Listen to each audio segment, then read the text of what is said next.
பாரதி மோகன் அப்படிங்கிற வேறு என்ன பேர் இருக்குதா? ஒரே பேர் தான். பாரதி மோகன் ஐயா வந்திருக்கார்.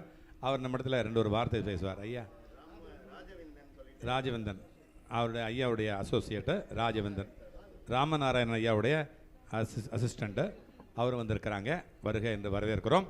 ஐயா பாரதி மோகன் ஐயா நம்மளோட ஒரு வார்த்தை பேசுவார்.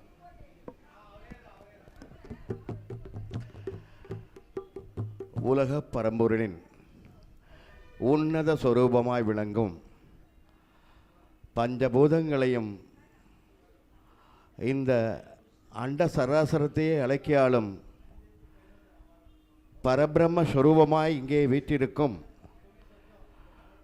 வழித்துணை பாபா என்கின்ற மாபெரும் ஸ்தலத்தில் இன்று நான் வந்ததற்கு நிச்சயமாகவே பாக்கியம் செய்துள்ளேன். இந்த பாக்கியம் எனக்கு எப்படி கிட்டியது என்றால், இங்கு இருக்கும் என்னுடைய இனிய நண்பர் சாயி ராமலிங்கம் அவர்கள் மூலமாக, இந்த ஆலயத்திலே வந்திருக்கும் பக்தர்களுக்கும், இங்கே இசை நிகழ்ச்சி நடந்து கொண்டிருக்கும் என்னுடைய இசையமைப்பாளர் அவர்களுக்கும் பூர்ண ஆசீர்வாதம் சாயின் அருளால் நிரம்பி வழியப்பட்டிருக்கிறது. என்னுடைய பெயர் பாரதி மோகன். நான் ஒரு திரைப்பட இயக்குனர். ஒரு 3-4 வெற்றி படங்களை தொடர்ந்து 2000களில் கொடுத்துவிட்டு 2008இல் கலைஞர் தொலைக்காட்சியில் நான் பணிபுரிந்திருந்திருக்கிறேன். என்னுடைய ஆன்மீக பயணங்களில் பாபாவின் பயணமும் என்னை தொடர்ந்தே வந்திருக்கிறது. முதலாக பாபாவின் சச்சரித்திரத்தை நம்மை ஆண்டு கொண்டு இருக்கின்ற தமிழக முதல்வரின் மனைவியார் துர்கா தேவியார் அன்னியார் அவர்களுக்கு சாயி சத்திரத்தை வழங்கிய பெருமை சாயின் அருளால் என்னை சேரும். பாபா கோயிலில் அந்த புத்தகத்தை வாங்கி வழங்கினேன். அதை அவர்கள் முழுமையாக படித்துவிட்டு எனக்கு பாராட்டை தெரிவித்தார்கள். இன்னொரு மிக மிக மகிழ்ச்சியான ஒரு நிகழ்வை உங்களுடன் பங்களிக்க விரும்புகிறேன். அதாவது, நான் கலைஞர் அவர்களுடன் மிகவும் பற்றும் பாசனுடன் இருந்தேன். அவருடைய உதவியாளராகவும் பணிபுரிந்து இருக்கும்போது ஐயா ராமலிங்கம் அவர்களை சந்திக்கும் வாய்ப்பு கிட்டியது. இருவரும் நட்புபூர்வமாக ஒன்றாக பழகினோம். எதையாவது சாதிக்க வேண்டும் என்ற ஒரு வெறி எங்களுக்குள் இருந்தது. என்னுடைய கலைஞர் அவர்களை பற்றிய வரலாற்றை நான் தெரிந்திருப்பதை வைத்துக்கொண்டு கலைஞர் ஒரு காவியம் என்ற ஒரு குறும்படத்தை நாங்கள் எடுக்க ஆரம்பித்தோம். அவருடைய கற்பனையும் என்னுடைய கற்பனையும் அவருடைய வரலாற்றையும் கலந்து ஒரு 12 நிமிடங்களில் அந்த வாழ்க்கை வரலாறை நாங்கள் தயாரித்தோம். அதை இன்றைய முதல்வரும் அன்றைய துணை முதல்வரும் ஆகிய நம்முடைய மு.க. ஸ்டாலின் அவர்கள் வெளியிட்டார்கள், பாராட்டினார்கள். எங்கள் இருவரையும் ஒரு 2000 பேர் மேடையிலே அமர்ந்திருக்கின்ற மேடையிலே எங்கள் இருவரையும் அவர் புகழ்ந்து பாராட்டினார்கள். இதற்காக நாங்கள் எந்தவித ஆதாயத்தையும் எந்தவிதமான ஒரு எதிர்பார்ப்பையும் நாங்கள் நிகழ்த்தி கொள்ளவில்லை.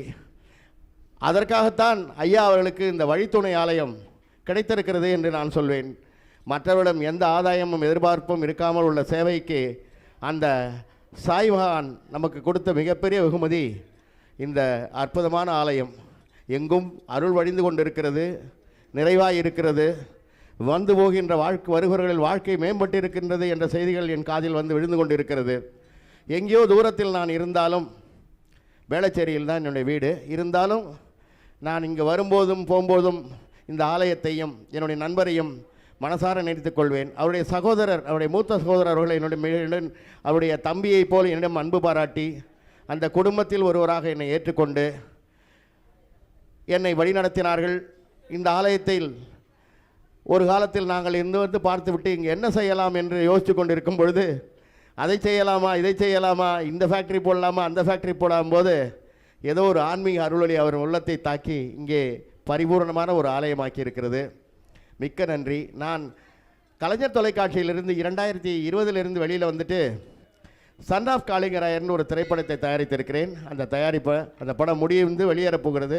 அதற்காக ஐயாவோட மிகப்பெரிய ஒரு பங்களிப்பை கேட்டிருக்கிறேன். நீங்கள் வந்து அந்த படத்தின் இசை வெளியிலா நடத்தி தர வேண்டும் என்று அடிக்கடி சொல்லியிருக்கிறேன். செய்வோம் என்று சொல்லியிருக்கிறார்கள்.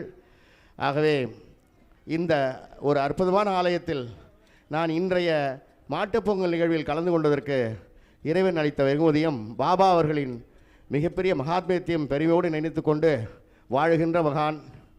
எங்கெங்கு மக்கள் எங்கெங்கெல்லாம் ஒடுக்கப்படுகிறார்களோ, எங்கெங்கு மக்கள் துன்பப்படுகிறார்களோ, எங்கெங்கு மக்கள் சோகப்படுகிறார்களோ, எங்கெங்கு மக்கள் வீழ்ந்து கிடக்கிறார்களோ, எங்கெங்கு மக்கள் தனக்கு ஒரு அடையாளம் கிடைக்கவில்லை என்று, தனக்கு ஒரு முகவரி கிடைக்கவில்லை என்று, தன் வாழ்வுக்கு ஒளி கிடைக்கவில்லை என்று இருக்கும்போதெல்லாம் சாயி என்ற ஒரு வார்த்தையில் அவர் வாழ்வுக்கு ஒளியேற்றும் சாய் மகான் சன்னதியில் என்னுடைய அன்பு நண்பர் சாயி அவர்களின் பூர்ண அருள் பெற்ற சாய் குருநாதரின் ஆன்மீக சிஷ்யர் என்னுடைய ராமலிங்கம் அன்பராரையும் பார்த்துவிட்டு இங்கே வந்திருக்கிறவர்கள் அனைவரையும் வாழ்த்துகிறேன்.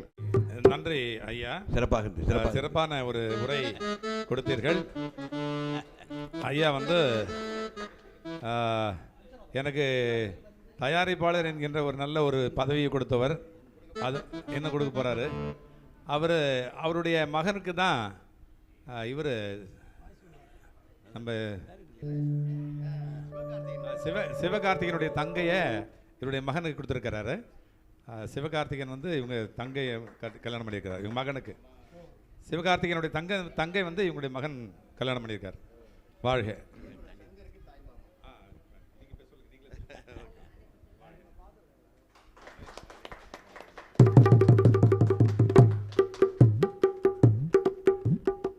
நன்றி.